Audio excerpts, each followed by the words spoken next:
Sharing with you a quick public service announcement. This is the dossier on Palantir version 2.0, the Athena edition, and this is, of course, a big thanks to Ethersquare for making this possible and doing all the work in this 29-page, I believe it is, 29-page document. So once again, thank you, Ethersquare. This is very insightful. I'll be putting the link in the description. Please go follow him on Twitter. And I believe he has a YouTube channel as well. So there's not too much I can say on all of these links. It would take a while to go through each and every one of them, but there are a few I want to call out, and more so I just wanted to make you aware of this. Leave the link in the description once again so you can scroll through on your own time. But here are the Palantir links right off the top. I just noticed Azure and AWS. Palantir working with, as we already knew, Amazon, and as we now know, Microsoft. Very good to see. And in terms of this being the second edition, you'll recall I made a video on the last one. Anything new in this document is outlined with being blue. Anything black has been previously discovered. And hopefully I can get Ethersquare on the channel next time for version 3.0 or something like that to get a better understanding of what everything means in here. But we know that sometimes companies use code names when they work with Palantir. Of course, code names on any sort of project they may be using, and Ethersquare was able to decipher some of these code names. For instance, one of Palantir's partners, PG&E, is using the code name when they log into Palantir. So confirmed companies since the first dossier, and then some non-confirmed companies that may get confirmed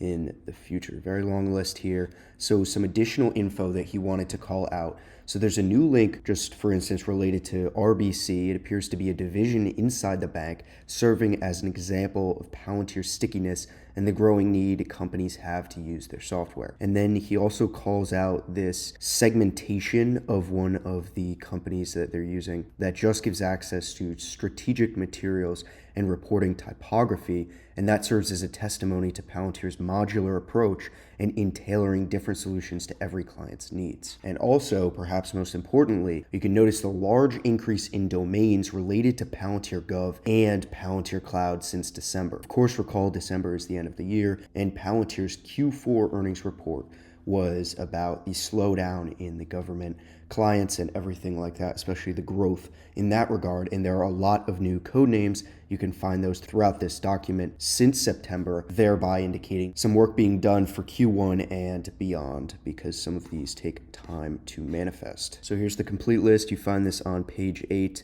Once again, I'm not entirely sure what all of these companies are, but it really proves to you the amount of work that is being done just to consider all of these have been added to the directory and are being used, because this is all public information once again. And to think about how many of these have been added since the last time this dossier was published is just really impressive. New mentions in France, Germany, the UK, the US, and work being done on the second generation of Palantir's cloud. So that's where I'll leave it. I want to thank once again Ethersquare on Twitter for being such a great resource, and hopefully this video served its purpose, which was to alert you to the fact that this document exists and you have access to it. Thank you, and until next time.